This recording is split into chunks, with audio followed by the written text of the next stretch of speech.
Welcome to our voice. నేను journalist నవత. Parliament వర్షాకాల సమావేశాల్లో కేంద్ర ప్రభుత్వం ప్రవేశపెట్టిన వక్ఫ్ సవరణ బిల్లు 2024పై అధ్యయనానికి సంయుక్త పార్లమెంటరీ కమిటీని కేంద్రం ఏర్పాటు చేసిన విషయం మనందరికీ తెలిసిందే. మొత్తం 31 మంది సభ్యులతో ఈ కమిటీ ఏర్పాటైంది. ఈ కమిటీలో తెలంగాణ నుంచి మహబూబ్ నగర్ ఎంపీ డికే అరుణ, అలాగే హైదరాబాద్ కి సంబంధించిన ఎంపీ అసదుద్దీన్ ఓవైసీ, ఏపీకి సంబంధించి శ్రీకృష్ణదేవరాయల కూడా ఉన్నారు. ఇక తాజాగా ఈ కమిటీకి చెందిన చైర్మన్ గా బీజేపీ ఎంపీ జగదాంబికా పాల్ ని లోక్సభ స్పీకర్ ఓం బిర్లా నియమించారు. ఈ మేరకు మంగళవారం ఉత్తర్వులు కూడా జారీ చేశారు.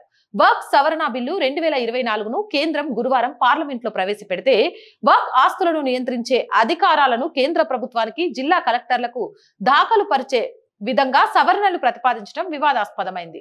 అంతేకాకుండా మహిళలతో పాటు ముస్లిమేతరులకు వక్ఫ్ బోర్డుల్లో ప్రాతినిధ్యం కల్పించే ప్రతిపాదనపై అభ్యంతరాలు వ్యక్తమవుతున్నాయి. ఈ బిల్లును విపక్ష ఇండియా కూటమి పార్టీలకు చెందిన ఎంపీలు తీవ్రంగా వ్యతిరేకిస్తున్నారు. దీంతో వెనక్కి తగ్గినట్టే కనిపించిన కేంద్రం ఈ బిల్లును సంయుక్త పార్లమెంటరీ కమిటీకి పంపించడంలో దూకుడు చూపిస్తుంది. వెంటనే 31 మంది సభ్యులను అందులోకి తీసుకోవడము, దానికి సంబంధించిన చైర్మన్ ను నియమించడము, దూకుడుగా టక అడుగులు ముందుకేస్తోంది. ఈ నేపథ్యంలోనే జేపీసీని ఏర్పాటు చేసింది.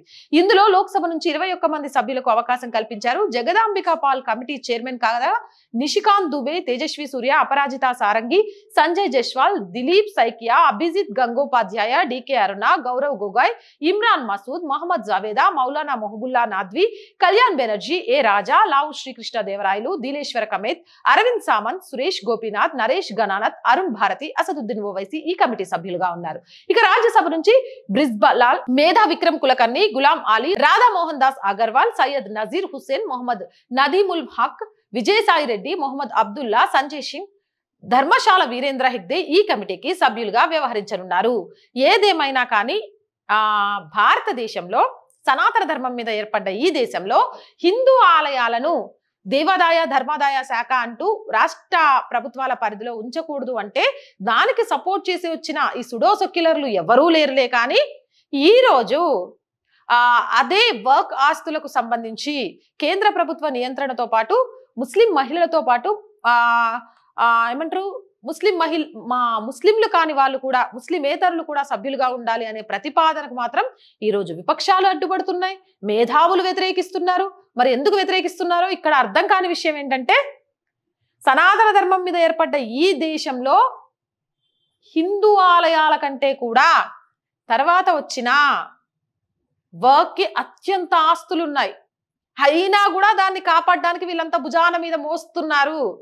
కానీ మోదీ వెనక్కి తగ్గేలే లేదు. మాట ఇచ్చాడు అంటే చేస్తాడు.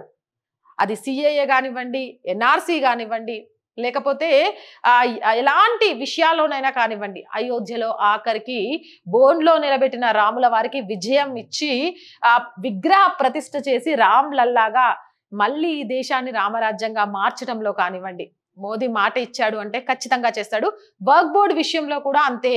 వీళ్ళు లోక్సభలో వ్యతిరేకించిన ప్రజల్లో ఒక అడుగు వెనక్కి వేసినట్టుగా వేసినా వెంటనే కమిటీని, అందులో సభ్యుల్ని హుటాహుటిగా చైర్మన్ ని ఇచ్చి దీనికి సంబంధించిన ప్రక్షాళన మొదలు పెట్టారు. ఇక్కడ ఆశ్చర్యం ఏంటంటే, విపక్షాలు గగ్గోలు పెడుతున్నప్పటికీ ముస్లింస్ లోనే కొంతమంది వర్క్ లో ప్రక్షాళన జరగాలి అని కోరుకుంటున్నారు. అంటే ఓటు బ్యాంకు రాజకీయాల కోసం ఇక్కడ విపక్ష పార్టీలు ఏ రకంగా కల్లోలాలు సృష్టించడానికి ప్రయత్నం చేస్తున్నారు అనేది క్లియర్ గా అర్థమైంది. కానీ ఏదేమైనా మళ్ళీ అదే మోదీ మాట ఇచ్చారు కాబట్టి వర్క్ లో ప్రక్షాళన ఖచ్చితంగా జరుగుతుంది. అది ధర్మబద్ధం కాబట్టి. మీరేమంటారు? కామెంట్ సెక్షన్ లో పెట్టేయండి.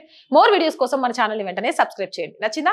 లైక్ చేయండి, షేర్ చేయండి, సపోర్ట్ చేయండి. అండ్ ప్రతిరోజు అందరికీ గుర్తు చేస్తుంది, మళ్ళీ గుర్తు చేస్తున్నాం. ఒక్కలతో మొదలైన మన ఆర్ వాయిస్ 1,00,000 మందిని దాటి అడుగులు ముందుకు వేస్తుంది. ఇదంతా మీరు అందిస్తున్న ఆదరాభిమానాలే. ఇంకా వీలైనంత మందికి సబ్స్క్రైబ్ చేసుకోండి. జాతీయవాదాన్ని, సనాతన ధర్మాన్ని నిష్పక్షపాతంగా ఈ ఛానల్ ప్రజలకు అందిస్తుంది అనుకుంటే ఖచ్చితంగా ప్రతి వీడియోని షేర్ చేయండి, దాంతోపాటు లైక్ చేయండి. అండ్ ఆర్థికంగా కూడా మీ చేయుత ఈ ఛానల్కి చాలా అవసరం. మన ఛానల్కి ఎక్విప్మెంట్ లేదు, ప్రాపర్గా కనీసం రెంట్ బేస్లో ఒక ఆఫీస్ కూడా లేదు.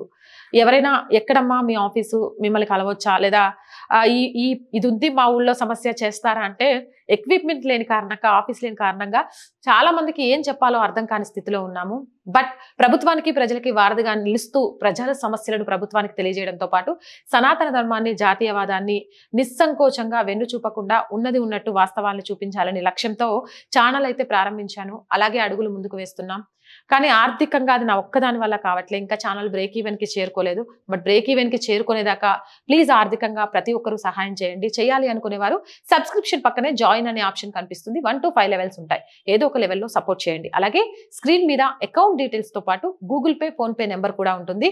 So please support our channel, subscribe our channel. జై భారత్.